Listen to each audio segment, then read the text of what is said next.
et de l'attitude de nos acteurs politiques. Pour évoquer toutes ces questions, Mohamed Ali Mouba reçoit ce dimanche dans Remue Ménage Ndaw Badou, le médiateur, ancien douanier, auteur et écrivain, et le professeur Mamadou Bouna Timera, enseignant-chercheur au département de géographie. Remue Ménage ce dimanche de 10h à 11h, Mohamed Ali Mouba.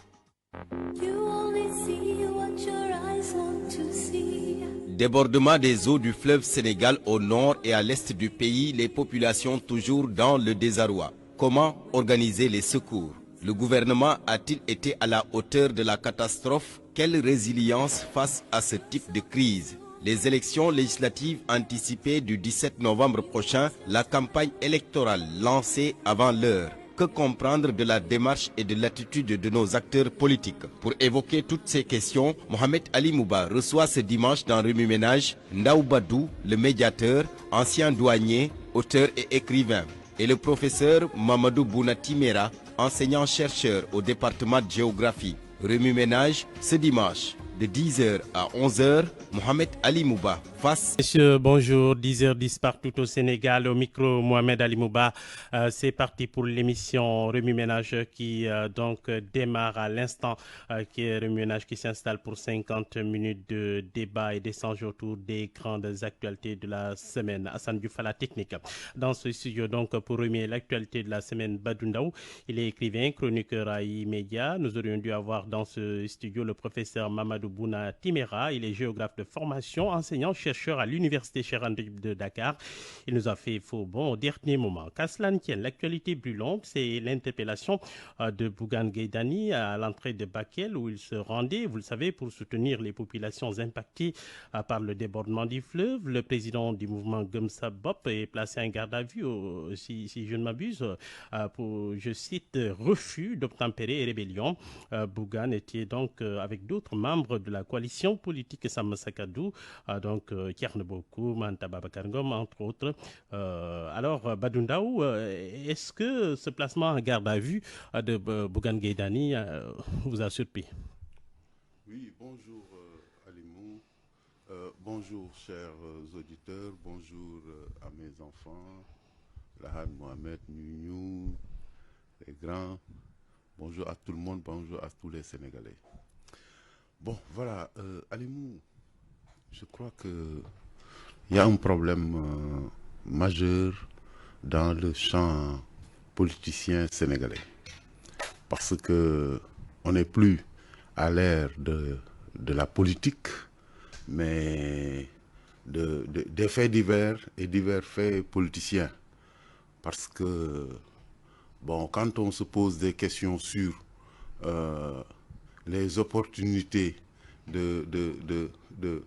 d'être à Bakel pour cette opposition-là, et qu'on ne voit pas qu'aussi de l'autre côté, que le président de la République a appelé à l'union des forces politiques de ce pays pour se rendre à Bakel, on se rend compte que le champ politique sénégalais est devenu un vaste champ de confrontation physique, de diaye guerrier. D'ailleurs, ça se voit dans les postures, c'est-à-dire à la place des débats utiles, des débats d'idées et des débats effectivement utiles sur le développement, sur comment faire face collectivement et ensemble aux défis. Et ça c'est pas aujourd'hui, hein, c'est pas le fait de Bougane, c'est le fait d'un long cheminement politicien où les hommes politiques ont disparu de la scène publique pour laisser la place à des politiciens qui sont capables pour justement de faire des shows. C'est-à-dire que, bon voilà, on est sur le registre des shows. Et c'est ce qui fait que les gens sont toujours à côté de la plaque et que justement, ces messieurs-là, les politiciens, ils ont transformé l'espace public en un champ de confrontation, non pas d'idées, mais de confrontation physique, où la justice est mise à mal, les forces de l'ordre et tout. Et ça, ce n'est pas de bon augure. Ce n'est pas de bon augure. Donc moi, que Bougane soit arrêté, c'est du point de vue d'un républicain comme moi, je dis, il n'y avait pas de quoi fouetter un chat. On pouvait le président de la République, quand il se déplace, il y a des éléments précurseurs. Et sûrement, Bougane qui est dans son convoi, et c'est lui et ses amis qui voient le convoi arriver, il va descendre de la route, ça c'est absolument certain. Mais c'est que ces gens sont dans des logiques de confrontation qui ne nous amènent nulle part. Alors, le leader de Gom-Sabop a reçu beaucoup de soutien. On a vu le communiqué de Takual au Sénégal qui fustige une dictature rampante, insouciante, insouciance manifeste à l'endroit des populations de Bakel livrées à elles-mêmes. Ousmane Sonko et compagnie faisaient la fête à Dakar Arena. Alors, vous avez entendu aussi le journaliste donc Madiambal Diagne qui a fait qui a lui aussi réagi. Il dit qu'il apporte tout son soutien à Bougane Gueye Dany, à son équipe. Il dit à l'endroit de Ousmane Sonko et de Diomaye, vous devez pouvoir aller tranquillement, pouvoir apporter aide et solidarité aux populations sinistrées de Bakel, tant pis pour la carence du gouvernement. Alors là, il pointe carrément cette carence du gouvernement qui n'aurait pas fait grand-chose pour ces populations-là de Bakel, malgré peut-être les 8 milliards qui ont été décaissés. Les vivres qui ont été un peu apportés aussi sur place. Bon, écoutez, je reviens à mon propos de départ, c'est-à-dire qu'au moment où l'on parle, les grosses inondations qu'il y a dans cette... dans un cinquième du pays. Du Sénégal, moi, c'est une zone que je connais très bien. Oui, pour y avoir exercé. Pour y avoir exercé. Je dis que cet endroit du Sénégal est le pôle de... si moi, on me demande de développer le Sénégal, je mets là-bas tout de suite 2 à 3 millions de Sénégalais. Tout de suite. Oui, ah oui. Ah si. C'est la seule région qui a un potentiel, qui a le potentiel qu'il faut pour développer le Sénégal et dans tous les domaines. C'est la région où se trouvent toutes les richesses du Sénégal. Les mines dont on parle, l'eau, les 3 fleuves qui parcourent le Sénégal, les 800 rivières sont essentiellement là-bas. Hein? Donc il y a l'eau, il y a les terres, il y a les minerais, il y a du soleil. C'est-à-dire, c'est la région qui, aujourd'hui, est capable de développer tout de suite, en moins de 5 ans, le Sénégal. Et c'est une région qui est capable d'accueillir tous les projets, n'est-ce pas, qui peuvent régler les problèmes des Sénégalais et du Sénégal. Donc, si on en arrive que, bon, voilà, d'un problème aussi grave, d'une région qui est partie d'inondations, qui sont parties, donc je ne parle même pas de la Falémé, parce que là où c'est parti, vous savez, il y a la Falémé qui constitue dans son parcours à un certain moment la frontière entre le Mali et le Sénégal. Donc c'est dans sa partie la plus haute, quand la Falémé va se jeter, donc en parcourant Sénédébou jusqu'à Balou qui est le dernier, oui, qui est le dernier village sur la Falémé avant le fleuve, avant que la Falémé ne se jette dans le fleuve. Arundu qui est à la Trijonction, parce que là-bas tu as Arundu qui est du côté du Sénégal, c'est le dernier village. Tu as le premier village après en traversant la Falémé, Goutoubé au Mali, et en face vous avez Djoguntourou. Et tous ces villages ont en commun d'avoir appartenu au Sénégal avant que Senghor ne fasse du fleuve Sénégal la frontière. Donc de là-bas à justement Saint-Louis, donc sur tout le parcours du fleuve, il y a cette catastrophe. Ces catastrophes, je dirais, parce que ce sont des choses qui en entraînent d'autres. Dans une région où les populations sont très résilientes, parce que là-bas, si vous allez là-bas, ce sont les populations, c'est des populations d'émigrés.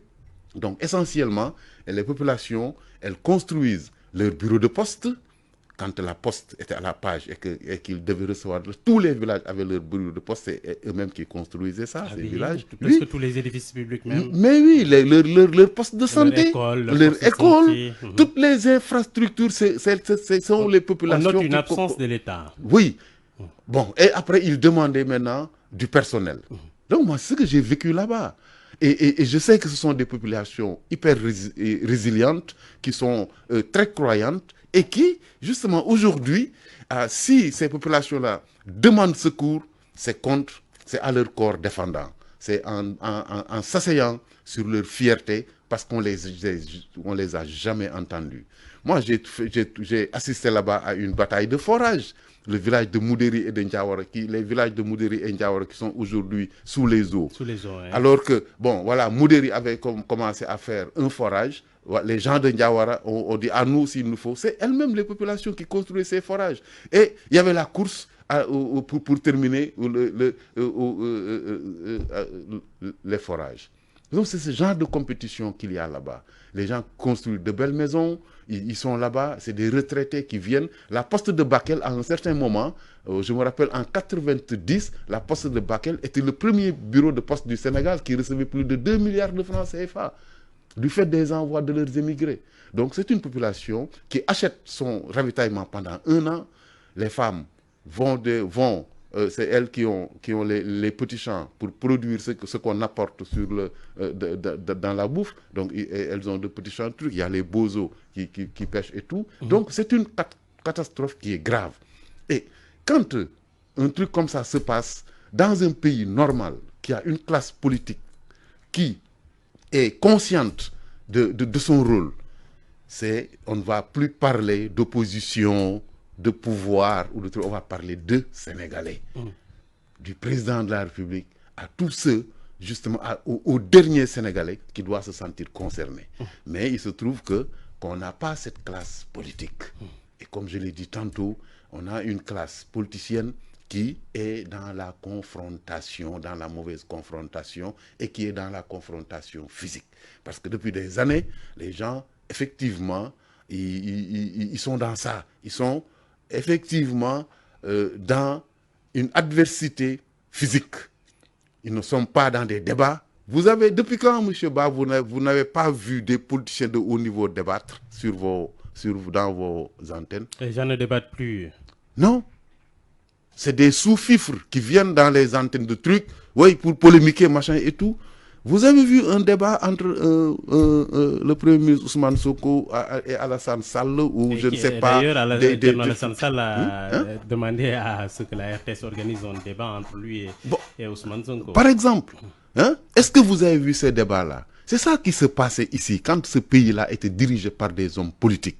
Mais il se trouve que, depuis que Diouf, à la fin de son dernier mandat, a commencé... Sous le programme d'achèvement structurel. Qui ont fait beaucoup de mal. Exactement.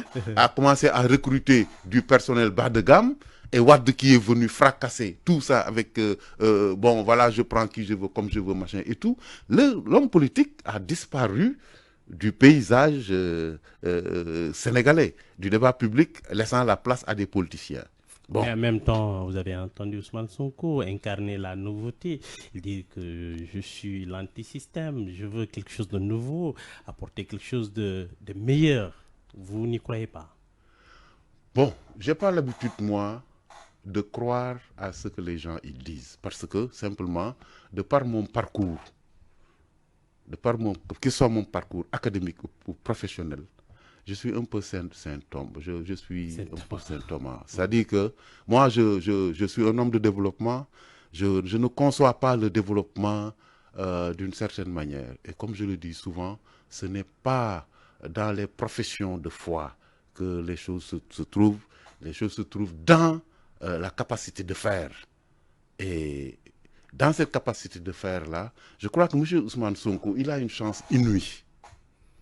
La chance inouïe qu'il a, et justement, c'est comme s'il ne s'est pas rendu compte de ça, c'est qu'il a une force, c'est-à-dire la première force au monde. C'est ça qu'il a derrière lui, une jeunesse, qui est l'énergie. Mais cette énergie, j'ai l'impression qu'il ne sait pas l'utiliser. Je vais vous dire pourquoi. Bon, déjà, dans ce cheminement politique pour aller au pouvoir, il s'est passé des choses. C'est-à-dire que quand vous avez cette jeunesse derrière vous, il faut faire ce que la jeunesse attend justement de quelqu'un dans son intérêt à elle, dans son intérêt. C'est-à-dire quoi? Là où, par exemple, tout ce cheminement qui a amené au Gatsa Gatsa, des gens vont vous dire non, il a été victime d'injustice, de trucs, mais il n'y a pas, il a été victime peut-être, je ne sais pas moi, parce que c'est des parcours politiques, il a été peut-être victime d'injustice, mais c'est le champ politicien sénégalais, où on est dans ces confrontations, comme je disais. Mais lui aussi, il pouvait utiliser cette jeunesse-là. C'est-à-dire, il avait déjà des jeunes qui sont prêts à faire ce qu'il leur dit de faire. Alors, qu'est-ce qu'il faut faire? C'est ces jeunes, c'est des lycéens, c'est des étudiants, c'est des travailleurs. Il y a même des vieux, comme moi, qui sont dans cette mouvance-là. C'est de les appeler au travail, parce que c'est facile. C'est-à-dire de leur apprendre à donner de soi pour leur pays. Et ça, il n'a pas fait. C'est-à-dire, il pouvait appeler les jeunes à... Il est jeune, il a un discours jeune. Et les jeunes, ils l'écoutent. Il se lève un jour pour dire, écoutez, aujourd'hui, bon, mais moi, je suis très étonné. J'ai vu que les rues sont sales. Bon, écoutez, gars, dimanche, samedi ou dimanche, ça, quand il est dans l'opposition, pas maintenant. Hein. Il fait du 7-7 ans, non? Non. Je veux préciser pour dire, quand il était dans l'opposition, c'est là où il devait commencer ça. Écoutez, boy, vraiment, moi, je ne suis pas truc... on ne veut plus voir de saleté ici. Le Dekebi, c'est pour nous. Bon, voilà, il appelle les jeunes. Les jeunes vont sortir. Ils vont rendre les rues propres et ils vont continuer à les maintenir propres. Pourquoi? Parce qu'il leur a dit ça. C'est l'époque des examens. Bon, écoutez, Pastef a des milliers d'enseignants. Bon, écoutez, boy, les jeunes de Pastef là, moi, je veux le BEPC. Est-ce que c'est toujours ça? Je ne sais pas moi. Je veux en tout cas l'examen de 3. Je veux le BEPC, je veux le bac, hein, je veux d'office. Donc, les gens de Pastef là, faites des trucs, machin, les enseignants, faites des trucs pour les jeunes, machin et tout. C'est-à-dire, il faut appeler les jeunes à ce qui ressort de leurs intérêts, dans leur parcours, dans des choses qui, effectivement, vont impacter leur citoyenneté. Il faut rendre ces jeunes comme des citoyens. Et il aurait fait ça dans son parcours sans divertir quoi à d'autres actes, c'est-à-dire sans laisser un gouvernement le provoquer, parce que là, un gouvernement ne pourrait pas le provoquer. Au lieu d'appeler les jeunes à des combats, je ne sais pas, dans la rue, il aurait pu appeler les jeunes à des combats citoyens. Et ils seraient venus, ces jeunes. Et ils auraient gagné. Et lui-même aurait gagné. Parce qu'il serait intouchable. Et on aurait comploté contre lui, même si on complote de quelque manière que ce soit, il va calmement au tribunal pour dire, il va dire aux jeunes, écoutez, moi on m'a accusé de ceci ou de cela, bon je vais au tribunal répondre parce qu'il faut qu'on respecte notre justice et il va au tribunal, il répond. Il va en ressortir. Mais malheureusement, c'est ça. Et là aussi, il continue. C'est en cela que je dis qu'il n'appréhende pas peut-être l'énorme chance qu'il a. Au moment où l'on parle, pour lui, de créer, de faire travailler tous les jeunes, ou la majorité des jeunes, c'est facile pour lui. Parce que quand il les appelle, ils viennent. Donc, il peut, à partir de la citoyenneté, oui, la responsabilisation, donner aux jeunes le pouvoir. Alors, donc, une vingtaine de villages situés sur les rives du fleuve Sénégal sous les eaux, la commune de Balou qui compte 35 000 habitants carrément sous les eaux. Alors, on a entendu le maire de Balou appeler au secours. Il dit que le problème aujourd'hui, c'est la nourriture et l'eau potable. Il faut aussi signaler que l'électricité est coupée dans ces villages et la population est dans une situation très grave. Si de nouvelles pluies surviennent, ceux qui dorment à la Belle Étoile risquent de faire face à des difficultés encore pires. Est-ce que vous avez senti un peu l'État à côté de ces populations depuis que cette crise-là est là?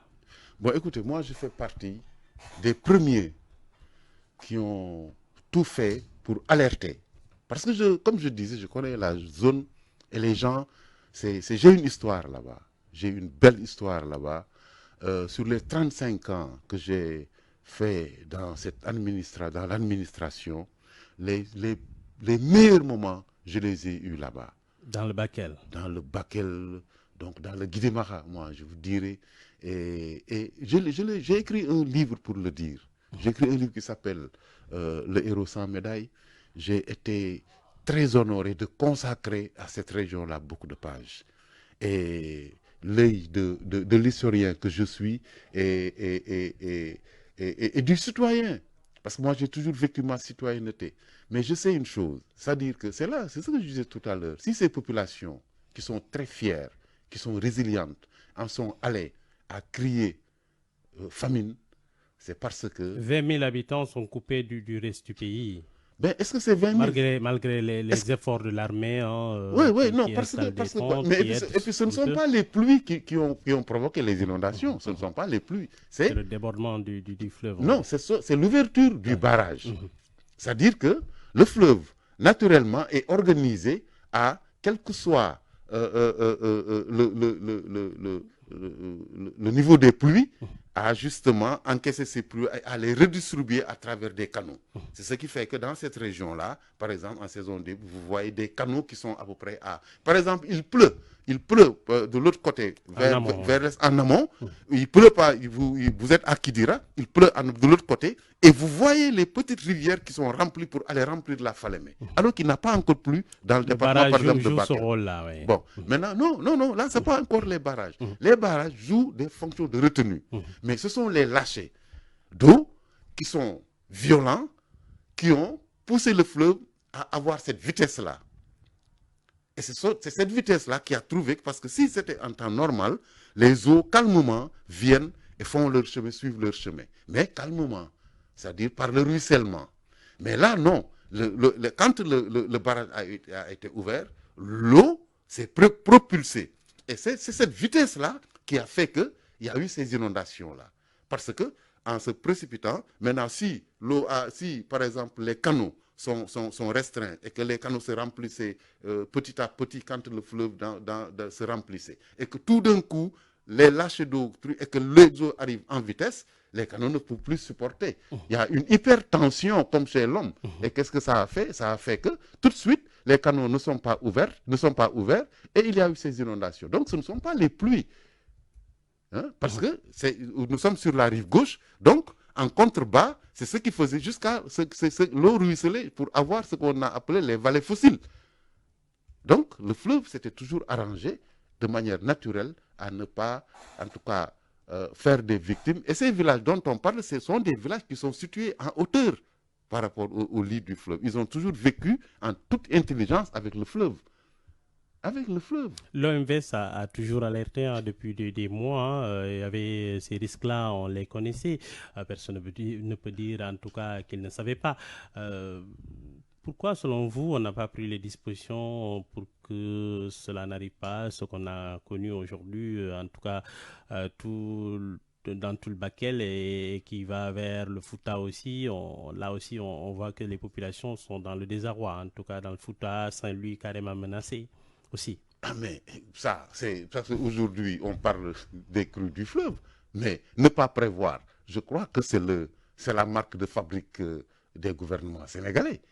Hein? Et même les populations, les gens s'en fichent. Ça dit que, je crois que même si le président de la République n'était pas allé à Bakel, les populations du Sénégal, elles s'en fichent de ce qui se passe au truc. Moi, je vois dans ce pays-là un désintéressement, une sorte de manque d'empathie, mais terrible. Les gens, ils sont concentrés sur leur portable, ils sont concentrés sur les faits divers politiques, et politiciens plutôt. Ils sont concentrés sur autre chose, sur Mame Ndiaye Savon sûrement. On va beaucoup plus parler de Mame Ndiaye Savon que des inondations qui se passent à Bakel. Et voilà, vogue la galère. C'est justement ça. Maintenant que tous les Sénégalais ont vu l'état de cette catastrophe-là, et que le président de la République est allé là-bas, je crois que ils vont se lever. Même si disons que mieux vaut tard que jamais. Alors, le président Bassirou Diomaye a survolé la zone. Il n'est pas descendu sur le terrain. On l'attendait aussi dans le Fouta. Pour le moment, il n'y est pas allé. Comment comprendre tout cela? Pourquoi il n'est pas allé dans le Fouta? Je crois que le simple fait de survoler cela va remuer quelque chose en lui. Le simple fait de survoler, de voir de visu, de voir tous ces villages-là dans l'eau, de voir les routes inondées, de voir tout ça de visu. C'est mieux même parce que là, même s'il était à pied, il n'aurait pas vu l'ampleur des dégâts. Mais il a survolé. C'est bien. Et je crois que ça va remuer quelque chose en lui. Et ces images-là, on devrait les montrer à tous les Sénégalais. Que les gens prennent conscience qu'un tiers du territoire national est sous les eaux. Et que ce sont des Sénégalais qui sont là-bas. Et ce sont des Sénégalais qui sont carrément dans une catastrophe. Et que les gens n'ont plus le droit d'être à Dakar, de donner à un mendiant de quoi ou de je ne sais pas quoi, que les gens ne doivent plus bien dormir chez eux.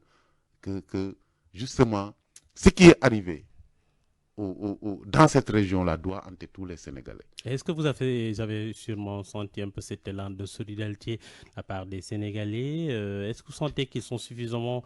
en tout cas, ils ont eu l'information qu'il faut. Est-ce qu'ils sont préoccupés par ce qui s'est passé un peu à l'est et un peu dans le nord du pays? Est-ce que vous avez senti ça, cet élan de solidarité du peuple sénégalais? Du tout. Moi, j'ai fait une suite d'articles sur cette affaire-là. Bon, c'est parce que justement, j'étais étonné, j'étais furieux, oui, quoi, parce que c'est le pays lointain, c'est cela, ou alors c'est pas un pays. Compris? Ce n'est pas un pays lointain, le Sénégal, c'est un petit pays. Le Sénégal, c'est 191 000 km², c'est tout. Voilà un pays que tu peux traverser en moins d'une demi-journée. Il faut se dire la vérité. On est un tout petit pays de par la surface. Donc, écoutez, c'est pas possible. Mais ce qui est certain, c'est qu'il y a... Écoutez, M. Ba, je crois qu'il y a beaucoup de choses que nous sommes en train de rater. Nous sommes en train de vivre des moments terribles parce que justement, ce pays est très malmené. Je vais vous dire pourquoi le pays est malmené. Le pays est malmené parce que, justement, on n'a pas formé notre jeunesse à être consciente, justement, de réellement des enjeux présents et futurs qui sont l'avenir du Sénégal. Donc leur avenir. On a une jeunesse que depuis des années, parce que le temps passe vite, hein, le temps passe très vite. Prenez un jeune qui est né en 2000. Il est né en 2000, même 90, hein. Qu'est-ce qui se passe? Il a 10 ans en 2000. Bon, en 2000 déjà, le programme d'ajustement structurel imposé par le FMI à Abdou Diouf a fracassé les maisons. Le papa n'est plus dans la maison. Il est devenu gourgourlou, quelqu'un qui va chercher sa pitance, la pitance pour sa famille. Donc c'est un jeune qui grandit, une famille qui grandit, qui est éclatée, qui ne voit plus un père. Arrive Wade en 2000. Arrive avec Wade les émissions Wax Sa Xalaat, tu vois, des émissions hyper dangereuses, Wax Sa Xalaat, Teuss, des émissions qui disent aux jeunes que bon, voilà, vous pouvez dire ce que vous pensez, vous n'avez pas besoin de savoir, dites ce que vous pensez. Voilà une jeunesse qui a été éduquée comme ça, qui a été éduquée non pas pour savoir, mais on lui a fait comprendre que bon, Wax Sa Xalaat, c'est possible. Parler de quelque chose sans rien en savoir, et puis bon, voilà, il ne va rien t'arriver. Parce que une génération, c'est une semence. On sème ça dans sa tête. On amène aussi des émissions, avec Teuss, où on présente des Sénégalais. Voilà un jeune qui va grandir, qui ne sait pas qu'il y a de bons Sénégalais, qui se dit que le savoir n'existe pas, à qui l'école ment, parce que le jeune là, il va à l'école, parce qu'entre-temps, Abdou Diouf avait mis les volontaires de l'éducation, donc l'éducation au rabais. Le petit, il va à l'école, il revient, il te dit, papa ou maman, son maître Khamoul Dara, ou son madame Khamoul Dara. Donc, voilà, il sait que l'école lui ment, il sait que, bon, voilà, les politiciens lui mentent, parce que justement, il n'y a pas de compétition politique. Wade qui dit que bon, je nomme qui je veux, où je veux, et ainsi de suite. Et arrivent les réseaux sociaux qui mettent à nu tout ça. Ils voient des gens qui devraient être des exemples, par exemple des marabouts, qui ont les mêmes comportements que tout le monde, les jeunes marabouts qui ont des portables comme tous les jeunes, qui vivent comme tous les jeunes, qui ont de belles voitures, machin et tout. Ils se disent, tiens, voilà. Et c'est cette jeunesse-là qui a aujourd'hui 24 ans. C'est les jeunes qui sont nés en 2000, ils ont 24 ans aujourd'hui. Et ils ont été confrontés à quoi? Ils ont été confrontés qu'à des mensonges. Donc des mensonges au sein de la famille, parce que pendant que la famille a des difficultés, la maman organise un baptême pour, je ne sais pas, bâcher toute la rue, machin. Et tout ce sont des mensonges. On a menti à nos enfants, l'école leur a menti, l'université leur a menti, les politiques leur ont menti, des émissions les ont formatées dans que oui, il n'y a pas de bons Sénégalais, parce que c'est des émissions où on n'amène que les mauvais Sénégalais pour dire que bon, voilà, il dort et tout. Alors le gars, le jeune, il grandit, il se dit que bon, voilà, ce pays-là, bon, celui à qui tu parles, c'est pour de l'Aïdour, marteau ou des trucs, je ne sais pas quoi. On ne lui a pas parlé d'un bon Sénégalais. Et ce jeune-là qui grandit, qui est là aujourd'hui. Mais il a envie de tout casser. C'est ça la réalité. Il a envie de tout foutre en l'air parce que tout lui a menti. Et ce sont ces jeunes aujourd'hui qui s'expriment. Qui s'expriment dans les familles où on dit non, bon, les enfants, voilà. Et personne ne peut rien contre eux. Ils s'expriment dans la rue parce qu'on ne leur a pas appris la citoyenneté. Et les gens disent ce qu'ils veulent. Mais eux, ils savent ce qu'ils veulent. Ce qu'ils veulent, c'est quoi? C'est de détruire tout ce qui ressemble à un mensonge dans cette vie-là. Alors, la campagne électorale, l'ancien avant l'heure, on peut le dire comme ça, PASTEF a tenu un meeting hier à Dakar Arena. Lors de ce meeting, Ousmane Sonko s'en est pris à l'ancien président Macky Sall et les membres de son gouvernement qu'il avait accusé, souvenez-vous, d'avoir falsifié les chiffres du pays. Le leader de PASTEF, le Premier ministre, donc, selon lui, Macky est tête de liste de la coalition Taku Wallu avec ses hommes pour éviter d'être jugé pour trahison. On est reparti là dans les campagnes électorales avant l'heure. Bon, moi je crois que en fait je vais revenir juste parce que là moi j'ai une posture qui est claire, c'est-à-dire que les politiciens sénégalais ne sont pas à la hauteur des attentes de notre peuple, des attentes du Sénégal, parce que le Sénégal est un grand pays quand même. Ce pays-là, c'est un immense pays. Ce pays peut fonctionner sans un président de la République. Non, je vous le dis. Je vous le dis. On a une administration solide qui est tenue par des agents qui sont compétents dans tous les domaines. La preuve, ce pays-là marche depuis. Il n'est pas tombé à terre. Il n'y a pas eu de cessation de paiement. Les salaires sont payés depuis l'indépendance. Il n'y a pas eu de coup d'État, il n'y a pas eu de ceci, il n'y a pas eu de cela, et de suite. Ça marche parce que, justement, des Sénégalais sont là et il faut marcher ce pays, même si c'est dans l'anonymat. Et malgré tous les coups que notre administration a subis, de Diouf à Wade, en passant par... Et aujourd'hui, maintenant, il faut qu'on se dise quelque chose. Moi, ce que je ne comprends pas, c'est bon, ce que je comprends, mais que je ne peux pas m'expliquer. Est-ce qu'il ne faudrait pas dépasser les postures de conflit? C'est-à-dire qu'entre Ousmane Sonko et Macky Sall, écoutez, Macky Sall est quand même un Sénégalais qui fut président de la République du Sénégal pendant 12 ans. Mais il est toujours Sénégalais. Sonko, c'est un Sénégalais. Il est aujourd'hui Premier ministre. Diomaye est président. C'est des Sénégalais. Eux-mêmes, tous ces trois-là, ils se sont parlé. Les Sénégalais n'étaient pas là-bas. Ils se sont parlé. Ils sortaient de prison la nuit, on les amenait par ambulance chez Macky Sall. Ils ont préparé justement le passage de pouvoir. Ils l'ont fait. Ils l'ont fait. Ils se sont parlé. Ils n'étaient pas là-bas à se battre ou à s'accuser. Non. Donc il faut qu'on revienne à l'assainissement des relations entre les politiciens. Qu'est-ce que M. Ousmane Sonko gagne en présentant le Sénégal comme un pays en ruine? Que dalle. Que dalle. Il ne gagne rien. C'est même contre lui. Qu'est-ce que Macky Sall gagne en disant que j'ai laissé les voyants au vert? Je ne sais pas. Lui, le seul le sait, mais il n'est plus au pouvoir. Maintenant, qu'est-ce qui empêcherait le gouvernement de Ousmane Sonko de discuter avec Macky Sall? Parce que là, c'est le Sénégal qui est en jeu.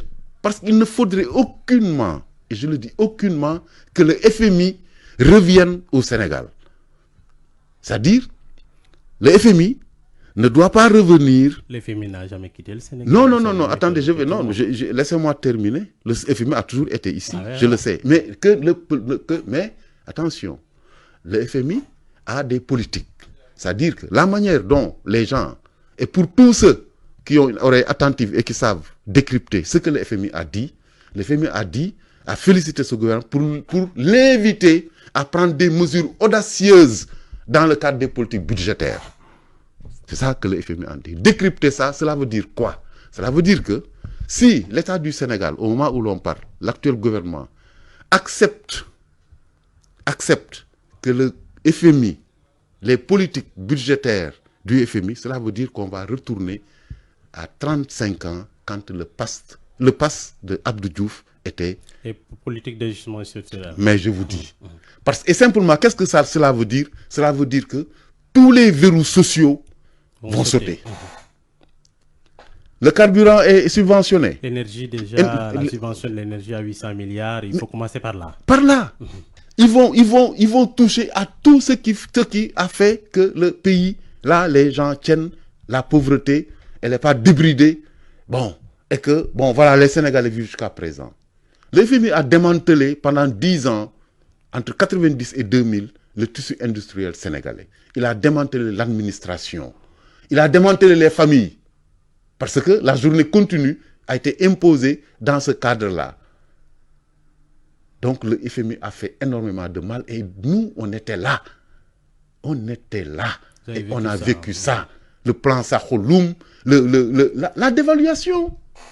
La dévaluation, c'est du fait du FMI. La dévaluation du franc CFA. Donc, au moment où on arrive à ça et que Macky Sall dit qu'au mois de partir, les voyants sont verts et qu'Ousmane Sonko dit que le pays est en ruine, il n'est pas de notre intérêt, il n'est pas de l'intérêt de notre pays que ce débat-là soit un débat public. En même temps, est-ce que le Sénégal a une marge de manœuvre suffisante pour dire non au FMI? Mais si. Vu le contexte. Si. Parce que là, pendant 12 ans que Macky Sall a fait ici, il n'y a pas eu de politique du FMI. Il y a eu l'accompagnement du FMI dans les levées de fonds, et ça c'est son rôle de tous les jours. Mais à un moment où c'est le FMI maintenant qui initie des politiques, des plans et des choses comme ça, c'est là où ça devient un problème. Et c'est là où nous irons, si le gouvernement là accepte une coopération budgétaire. Parce que là, à partir de ce moment, c'est fini. C'est le FMI qui va trouver les fonds lui-même, et qui va venir dire, bon voilà, je donne par là, mais avec des conditions et des conditionnalités. Drastiques, généralement. Drastiques. Bon, maintenant, alors je reviens à ce que, il y a des moments où, quand même, le Sénégal doit passer avant tout au nom d'un intérêt majeur. Est-ce que Macky Sall est un ennemi du Sénégal? Est-ce que Ousmane Sonko est un ennemi du Sénégal? Est-ce que Ousmane Sonko n'est pas un Sénégalais, un fils du Sénégal? Est-ce que Macky Sall n'est pas un fils du Sénégal? Qu'est-ce qui empêcherait, puisqu'ils sont tous des Sénégalais, ils sont tous là, ils vivent, ils sont vivants. Qu'est-ce qui empêcherait de dire, bon voilà, on va discuter avec Macky Sall, il va nous expliquer comment il a pu maintenir ces voyants au vert. Comment il a fait? Les autres aussi vont dire à Macky Sall, oui, voilà, on a trouvé un truc en ruine, comme ils disent, ils doivent le prouver. Prouver que les voyants sont au rouge. Parce que ce n'est pas un truc de le dire. Il faut le prouver. On attend la certification de la mais oui. Et aussi qu'ils puissent le prouver. On ne peut pas se lever venir dire aux Sénégalais, oui, le pays est en ruine, tout est en rouge. Non, il faut le prouver. L'autre aussi va prouver. Mais que cela se fasse au nom de l'intérêt majeur du Sénégal. Qu'est-ce qui empêche ces gens de se parler? Mais rien du tout. Maintenant, il ne faudrait pas que nos populations, ou que notre pays, le Sénégal, soient victimes de ces guerres-là.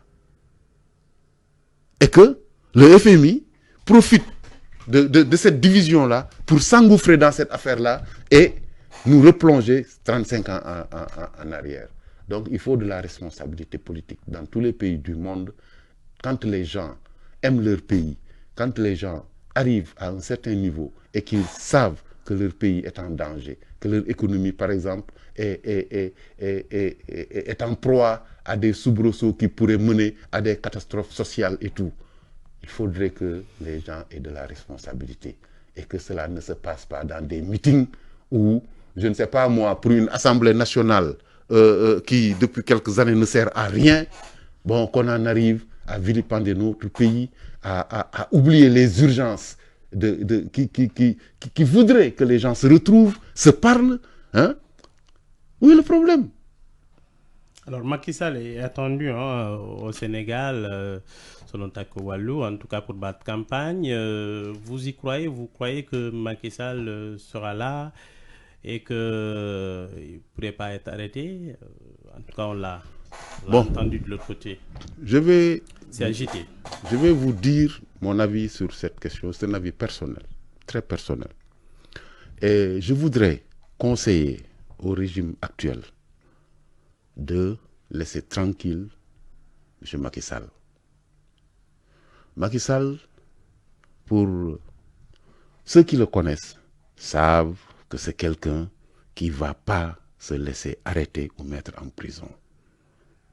Il va jamais l'accepter. Donc, s'il revient ici, c'est en connaissance de cause. C'est-à-dire, il sait ce qu'il risque. Il sait que, justement, du point de vue de la loi, et c'est en cela que c'est compliqué au Sénégal. Et même j'ai vu M. Mansonko en parler dans ces vidéos-là. C'est-à-dire du point de vue de la loi au Sénégal. Et c'est ça, justement. Le président de la République est très protégé. Non, c'est quelqu'un qui est responsable de tout et qui est déclaré irresponsable après. Mais moi, j'ai fait des tas de communications sur ça. Sauf haute trahison, en tout cas. Non, haute trahison, c'est-à-dire la mise en accusation, rien que la mise en accusation. Vous savez, le président de la République, quand il fait quelque chose, même quand il veut vous tuer, vous, M. Ba, il va chercher dans la Constitution ce qui le lui permet. Il va dire, vu la loi, vu la Constitution, vu la loi numéro tant, en truc, tu vois, permettant au président de la République ceci ou cela. Tout est dans la Constitution. Tout ce que le président de la République du Sénégal fait est dans la Constitution. Et je l'ai toujours dit, si l'on veut que la démocratie soit quelque chose de réel au Sénégal, c'est la Constitution qu'il faut attaquer. Les immenses pouvoirs du président de la République et la protection totale dont bénéficie ce poste-là. Donc, Macky Sall qui revient au Sénégal, il faut le laisser revenir. Il ne faudrait pas plonger ce pays-là dans le chaos. Parce que quand même, il a quitté il n'y a pas longtemps, ses partisans sont là, il connaît les mécanismes, il connaît les hommes, il sait ce qu'il a à faire. Je crois que ce n'est pas quelqu'un qu'il faudrait arrêter. Et les militants de PASTEF ou de l'opposition qui, justement, sont là à théoriser cette affaire-là, ils doivent se calmer. Ils doivent se calmer, ce n'est pas dans leur intérêt. C'est pas dans leur intérêt. Pour qui connaît Macky Sall, tout le monde sait que Macky Sall, ses amis vont vous le dire, ses parents vont vous le dire, tous ceux qui le connaissent vont vous le dire, il ne se laissera pas arrêter ou juger ici. S'il revient, c'est parce qu'il sait ce qu'il fait. Donc il est prêt à l'affrontement. Et on n'est pas dans ces dispositions. Nous, les Sénégalais, on veut la paix, on veut le développement. Notre pays est à la croisée des chemins. Il faut que, si on ne veut pas perdre ce pays, qu'on arrête de nous chamailler entre nous, qu'on arrête de nous insulter entre nous. Le monde nous regarde. Vous le fait que malgré cette alternance, cette très belle alternance en mars 2024, qu'on en arrive à cette situation où le pays est dans des situations difficiles, où les hommes politiques encore se remontent sur la scène à une confrontation apparemment très violente encore, comme si on était un peu un mois avant la présidentielle 2024. Souvenez-vous, c'est tendu aussi. Oui, c'est justement ça. Et comment expliquez-vous ça? Non, ça c'est de cette alternance. Non, ça c'est de la responsabilité justement de ces gens qui prétendent, à qui on a donné le pouvoir et qui prétendent la scène ne s'apaise pas. Non, mais parce que c'est justement ce que je vous disais tout à l'heure. C'est-à-dire, les gens, maintenant, la politique, c'est une affaire de violence physique. C'est pourquoi on te dit, oui, Alimou le lion de Matam, Ndawadou le médiateur, le tigre de Kaoula. Qu'est-ce que des tigres, des lions ou, je sais pas moi, des hyènes viennent faire dans la politique? Que dalle. Mais On identifie les gens, et ça, ils ont formé un électorat qui croit à ça. Bon, à quel guerrier, mais ça m'a wadi, ça m'a... Non, qui leur demande d'être des guerriers? Qu'ils soient des guerriers en développement. S'ils étaient des guerriers en développement, les gens seraient ailleurs. Ils n'auraient pas toute cette mode de jeunes-là qui les sont... Mais pour l'âne, est-ce qu'on a besoin de ça? Non. On a besoin de développeurs. On a besoin de gens qui savent lire le développement, qui savent lire l'avenir, qui parlent d'économie, qui parlent de pêche. La pêche est là. On reconduit les mêmes choses. Alors que justement, les pêcheurs sont là. Qu'est-ce qu'ils ont dit? Que oui, eux, ils voudraient bien que les accords là, que l'État ne vienne pas donner des licences aux autres pays, mais qu'eux-mêmes, ils pêchent pour les autres pays. Ils demandent, il y a des choses. Les paysans sont là. Hein? L'élection législative qui va venir là, il y a des mouvements paysans qui sont là. Personne sûrement ne va les écouter. Hein? Pourquoi? Parce que justement, ils ne vont pas jouer aux guerriers, à Iwote Kifi. Non, mais il faut que cela s'arrête. Il faut que cette classe politicienne-là redevienne une classe politique. Et une classe politique, elle agit avec des hommes politiques, des hommes qui savent, des hommes qui sont capables, qui sont déjà grands et qui sont dans la grandeur. Mais ce ne sont pas des invectives, des menaces, ou ouvrir des champs de confrontation physique, judiciaire, qui vont mener le Sénégal à bon port, du tout. On va parler un peu de cette transhumance politique, hein, on dira cette nouvelle forme de transhumance. On voit que depuis quelque temps, ça quitte un peu l'opposition pour aller vers le pouvoir. Dernier en date, l'ancien ministre Alioune Sarr, hein, qui soutient la liste PASTEF. Avant lui, on a eu aussi d'autres qui sont allés. Qu'est-ce que cela dit? Si on rapporte tout cela un peu au discours anti-système, Ousmane Sonko, qui a toujours dit que nous, on ne va pas accepter cette façon de faire la politique. Oui, parce que... Non, il l'a dit, mais dans les faits, est-ce que c'était ce qui s'était passé? Pourquoi ça revient? Non. Quand il le disait, avant qu'il ne vienne au pouvoir, il y a eu combien de gens qui ont quitté de l'autre côté pour venir les rejoindre? Est-ce qu'ils les ont foutus d'or? Non, il y a eu Mimi Touré qui est, je crois, le symbole le plus abouti, qui un mois avant était de l'autre côté, qui vient ici et qui a sa place. Il y a d'autres et d'autres et d'autres. Mais en fait, tout ça, c'est parce que effectivement, comme je disais tout à l'heure, la politique a déserté le champ public. C'est-à-dire que les gens ne sont plus formés politiquement. Vous savez, la politique, c'est une discipline extrêmement pointue. Parce que c'est une somme de sciences. Dans la politique, vous avez toutes les sciences sociales. Vous avez de la sociologie, vous avez même de la médecine de dispensaire. Hein? Vous avez tout. C'est pourquoi les gens vont étudier des sciences politiques. Ils vont dans des grandes écoles où on enseigne les sciences politiques. Ce n'est pas une seule science, c'est des sciences politiques. Mais depuis des années maintenant, c'est quoi? Il n'y a pas de militants, il n'y a que des partisans. Bon, qu'est-ce que ça fait? Ça fait que les gens... Qu'est-ce que c'est devenu quoi? Les partis politiques au Sénégal sont devenus de véritables gangs, qui agissent comme des gangs. Ah oui? Mais oui. Mais il faut bien regarder comment fonctionnent les partis au Sénégal. Dans la manière de conquête de tous les pouvoirs, que ce soit dans les mairies. Il faut aller dans les mairies. Il faut aller dans les mairies et vous verrez les gens qui sont dans les mairies.